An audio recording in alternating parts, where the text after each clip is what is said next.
Hello friends. So today I'm going to talk about another Marvel Studios की superhero movie, The Eternals. Eternals के बारे में काफ़ी चर्चा हो रही है, खासतौर से Eternals क्या है, एक तरह से ये न्यू सुपर हीरो जॉनरा की आ रही है and if it's in the same Marvel universe, how different or same it is with our regular Avengers movies. कैसी क्वेश्चंस आनी लाजमी है और उसके बारे में मैं यहाँ पे बात भी करूंगा without revealing much of the story plot. I am gonna give it a no spoiler review but at the same time मैं इटर्नल्स का एक इंट्रोडक्शन जरूर दूंगा before I jump to each and every character of Eternals की कौन क्या है उनका इंट्रो दूं। जनरली इटर्नल्स के बारे में बात करते हैं कि what is Eternals. So Eternals Avengers की तरह ही सुपर हीरो का ग्रुप है। Each super hero has some different powers.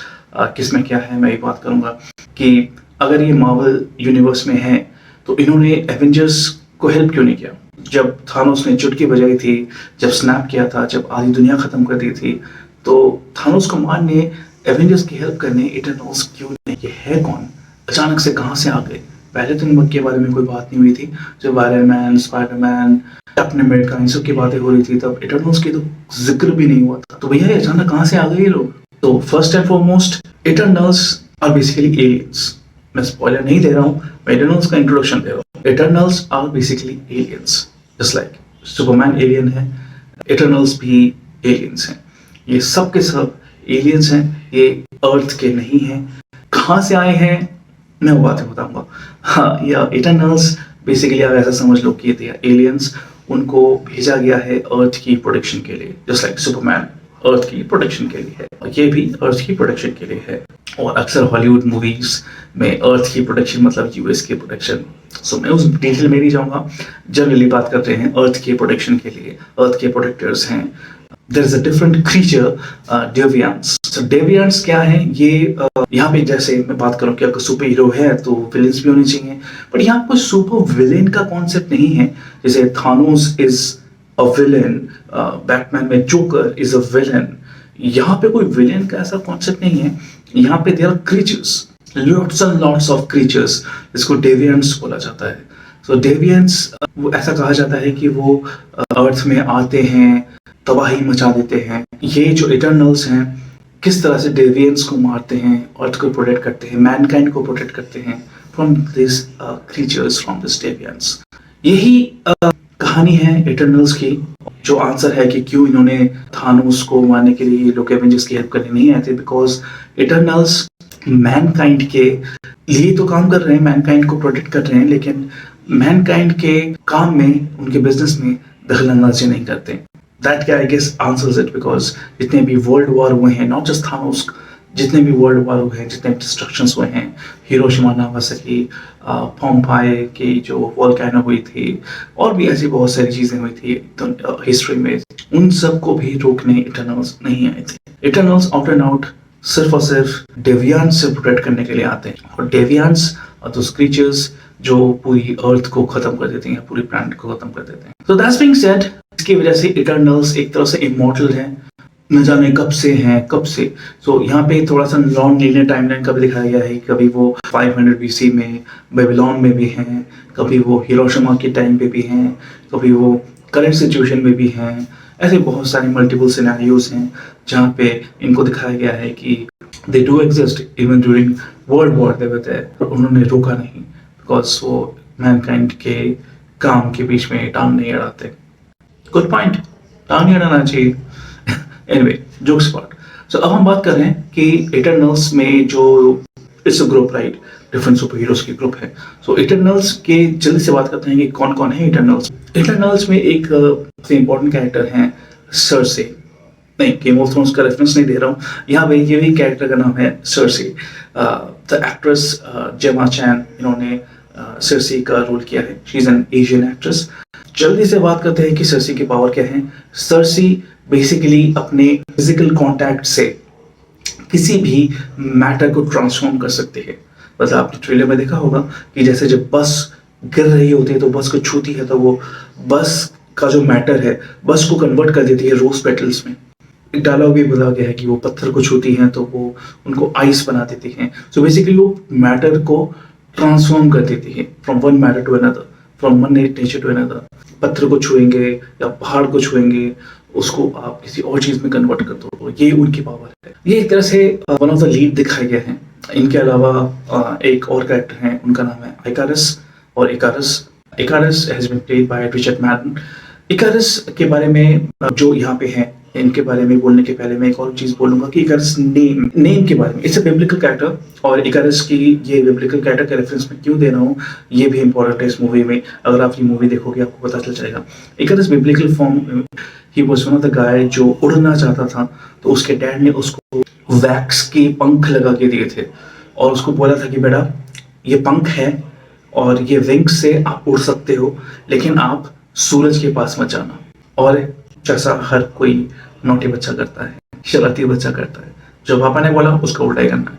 तो ये विंग्स लेके, वैक्स के विंग्स लेके उड़ते हुए वो सन के पास चला गया। सन की गर्मी की वजह से वैक्स के वो विंग्स पिघलने लगे, और जब विंग्स नहीं रहे तो भाई बंदा क्या करेगा, कैसे उड़ेगा, नहीं उड़ पाएगा, गिर गया वो। इसी तरह से आप गूगल करोगे तो आपको पता चलेगा द फॉल ऑफ इकारस। बहुत ही फेमस ड्राइंग है, बहुत ही फेमस पेंटिंग है, स्टैचू है। दिस बेसिकली शोज की एक रेफरेंस भी है, इसका फिलोसॉफिकल रेफरेंस भी है कि जब आप हवा में उड़ते हो, ईगो में उड़ते हो, basically what they trying to say, तो आपके साथ कुछ ऐसा हादसा होता है कि God has his answers and his own weird and miraculous ways to put you down to earth। ये है, और ये फॉल ऑफ इकारस या इकारस इन जनरल, इसका जो मैं रेफरेंस की, ये जो कहानी बताई मैंने, इसका रेफरेंस इस मूवी में है। एंड इस कैरेक्टर इकारस के साथ भी है। इकारस की सुपर पावर्स क्या है? इकारस की सुपर पावर्स ये है कि वो टिपिकल अपना सुपरमैन है, मतलब हवा में उड़ सकता है, वो सुपर स्ट्रेंथ है उसमें, वो आंखों से लेजर्स मार सकता है, and so and so forth, just like our Superman, just like our Homelander in Boys, and so and so forth. बिल्कुल सुपरमैन वाली पावर्स ही हैं। ये है इकारस। इकारस के बाद हम आते हैं, and this guy was one of my favorite. Kumail Nanjiani is playing Kingo. Kingo basically कहा जाता है कि इनके पास एक कॉस्मिक एनर्जी है जो ये अपने हाथ से प्रोजेक्टाइल की तरह छोड़ सकते हैं। बेसिकली लेमैन टर्म से अपने उंगलियों से गोली मार सकते हैं, ऐसा समझ लो आप। और Kumail Nanjiani is another South Asian actor, और इनकी कॉमिक टाइमिंग बहुत अच्छी है। ये पाकिस्तानी, इंडियन, ऐसा कह सकते हो आप इनको। सो इनको दिखाया गया है कि ये एक बॉलीवुड फिल्म स्टार हैं, अपने आप को अर्थ में ब्लेंड करने के लिए बॉलीवुड फिल्म स्टार बने हैं। यहाँ पे काफी अच्छी तरह से इनको दिखाया गया है कि वो स्टार हैं, mega star, just like Shahrukh Khan और ऋतिक रोशन इन बॉलीवुड, इस तरह से दिखाया गया है। सो किंगो के एक तरह से बटलर कह सकते हो या ह्यूमन वैले कह सकते हो। He is being played bye Harish Patel. Harish Patel को अपने बॉलीवुड में काफ़ी बार देखा है, तो इनकी केमिस्ट्री, इनकी कॉमिक टाइमिंग काफ़ी अच्छी है। सो किंगो को देखना काफ़ी एक लाइट मोमेंट है और अच्छा है। इनको भी एक तरह से इंडिया को यहाँ पे काफ़ी अच्छे लाइट में दिखाया गया है। इनके बाद आते हैं Sprite. Sprite has been played by Lia McHugh. Sprite क्या करती है? Sprite basically she has a physical appearance of a 12-year-old girl. इतनी यंग है नहीं, obviously they are immortals, right? So ये सब के सब काफी पुराने हैं, काफी ओल्ड हैं, और इनको एक तरह से कहा जाता है कि इनफैक्ट जो कैंगो है, कुमाइल नंजियानी, इन्होंने रेफरेंस भी दिया है कि she is like the Tinkerbell in Peter Pan, ऐसा भी उनको कहा गया है। So she is pretty much dissatisfied from humanity, और बच्ची नहीं रहना चाहती, ऐसा है। उनकी सुपर पावर्स क्या है? शी कैन गिव, उनकी सुपर पावर्स हैं इल्यूजन्स। वो इल्यूजन क्रिएट कर सकती है, वो अपने आप को मल्टीप्लाई करवा सकती हैं या आसपास की चीजों को भी मल्टीप्लाई कर सकती हैं, होलोग्राफिक इमेज डाल सकते हैं। तो basically illusion is her super power. ये नाम है स्प्राइट, कोड रिकनिंग स्प्राइट। इसके बाद आते हैं Phastos. Phastos has been played by Brian Henry. Brian Henry या फास्टोस क्या करते हैं? ये सिंपल टर्म में बोला जाए तो ये इटर्नल्स एज इक्विवेलेंट टू हमारे इंडियन मैथोलॉजी में विश्वकर्मा। ये इंटेलिजेंट वेपन्स बनाते हैं, टेक्नोलॉजी के रिगार्डिंग इन्वेंशन करते हैं। सो बेसिकली दिखाया गया है कि ह्यूमन मैनकाइंड में जितने भी इन्वेंशंस रहे हैं, from steam engine to plough, हल जिसे कहते हैं, हर तरह की चीज, गन्स, मिसाइल्स, एवरीथिंग सब इन्होंने ही इन्वेंट किया है। यही विश्वकर्मा है, आप सिंपल टर्म से यही मान लो। इनके बाद आते हैं एक character Makkari. Makkari has been played by Lauren Ridloff. ये इनकी सुपर स्ट्रेंथ है या सुपर पावर्स हैं, सुपर ह्यूमन स्पीड, बहुत फास्ट दौड़ते हैं। She is deaf super hero है ये। सो ये भी काफी इंटरेस्टिंग है कि जो डेफ पर्सन को सुपर हीरो बनाया गया है। फास्ट तो उसकी बात कर रहा था, ही इज गे। स्प्राइट की बात कर रहा था, she is a child, basically 12-year-old child. So ये सब ऑड कैरेक्टर्स जो हम रेगुलरली सुपर हीरो में नहीं देखते, इनको सुपर हीरो बनाया गया है, विच इज गुड। और सुपर स्पीड के बारे में, मक्कारी के बारे में ये बात करूंगा कि जिस तरह से इनको दिखाया गया है कि सुपर स्पीड में जब वो भाग रही हैं, मैं बोलूंगा ऐसा फ्लैश में भी नहीं दिखाया गया, ऐसा क्विकसिल्वर के टाइम पे भी नहीं दिखाया गया। मेरे ख्याल से ऐसा दिखाना चाहिए था। वो मेरे ख्याल से ज्यादा एक्यूरेट पोर्ट्रेयल है सुपर स्पीड का, ऐसा मेरा मानना है। नाउ मक्कारी के बाद और कौन है? मक्कारी के बाद दिखाया गया है Ajak. Ajak has been played by Salma Hayek. Salma Hayek is basically the grandmother of all Eternals. वो एक तरह से सरगना है, वो इन सब की रानी है, ऐसा कहा जाता है।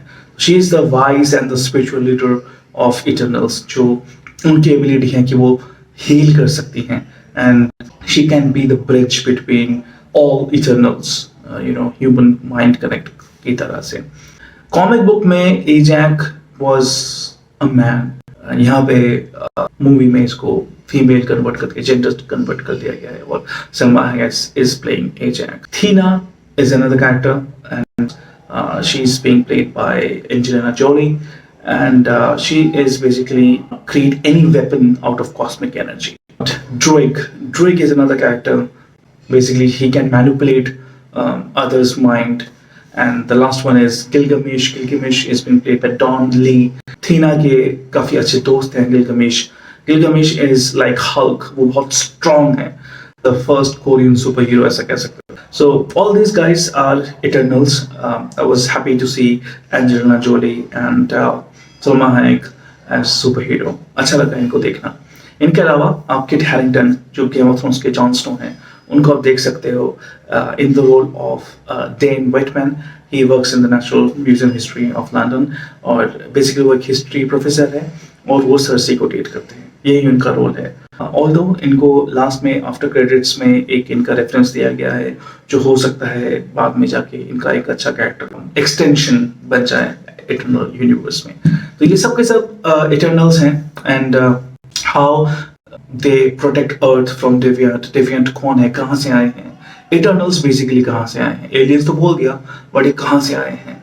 जाहिर सी बात है, व्हेन इट्स अ टीम, तो टीम के बीच में क्या होता है? कभी बॉन्डिंग होती है, कभी धोखा होता है, कभी कोई किसी को आउटविट करता है, कोई स्मार्ट प्ले करता है, कोई किसी को धोखा देता है, ये सारी चीजें होती हैं। यूनिटी भी होती है। तो ये सारी चीजें हैं इस मूवी में। क्योंकि कोई मेन विलेन तो नहीं है, how to make this movie interesting वो आपको देख के पता चलेगा।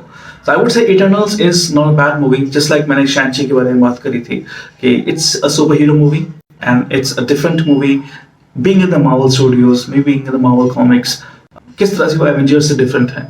शैंची तो चलो एक तरह से collaborate करेगा in future with our regular Marvel superheroes like Spider-Man, Doctor Strange, etc. But क्या Eternals करेगा? I doubt, क्योंकि Eternals predominantly has been shown as someone who don't really interfere in any of mankind's business. Eternals का तो मुश्किल लग रहा है, but Eternals भी एक तरह से एक अलग spin off super hero series बन सकती है। जैसे मैंने शैंची के टाइम पे कहा था, स्टोरी मुझे थोड़ी सी हल्की लगी, थोड़ा सा रन टाइम मुझे इसका लंबा लगा, थोड़ा सा यहाँ पे प्लॉट डेवलपमेंट, कैरेक्टर डेवलपमेंट थोड़ा सा ऑफ लगा। एंड व्हेन वी से सुपर हीरो मूवीज, हम एक्शन देखना चाहते हैं, तो यहाँ पे एक्शन थोड़ा सा कम है। शैंची में था तब भी, पर यहाँ पे एक्शन थोड़ा सा कम है, बट स्टिल मुझे बोरिंग नहीं लगी, मुझे इतनी भी बेकार नहीं लगी। बट हाँ, व्हेन वी से डीसी, व्हेन वी से मार्वल, व्हेन वी से इस तरह की सुपर हीरो मूवीज, एक्सपेक्टेशन हमारा हाई हो जाता है। But yeah, in terms of visual effects, in terms of action, in terms of all these things, superhero content, it was a good entertaining film. अगर आप देखना चाहते हो तो इसको जरूर बिग थिएटर में, IMAX में, 4D या 3D में देखिए, you will enjoy that more. That's being said, if you have seen this Eternals, comment कीजिए आपको कौन सा कैरेक्टर ज्यादा अच्छा लगा. मुझे तो obviously Ajak, Thena, Gilgamesh and a very own Bollywood film actor Kumail Nanjiani, ये मुझे अच्छे लगे. आप बताइए आपको कौन सा कैरेक्टर अच्छा लगा, कौन से मार्वल यूनिवर्स में किस कैरेक्टर से आपको इटर्नल्स थोड़े से रिजेंबल करते हैं. I'll leave this on to you. I won't give much hints क्योंकि वो स्पॉइलर हो जाएगा. Definitely, if you like the way I am talking about Eternals, the movie as such, and आपको recommendation दे रहा हूँ इस movie के बारे में, if you like it, give me some like, and of course आप मेरे face पहली बार देख रहे हो तो सब्सक्राइब कीजिए, and I'll bring more videos to you. So for that आप बेल आइकन जरूर दबाना so that मैं जब भी कोई वीडियो अपलोड करूँ आपकी स्क्रीन पे आ जाऊँ. That's all being said now. काफी लंबी वीडियो हो चुकी है, प्लीज देखिएगा जरूर. Thank you so much, bye.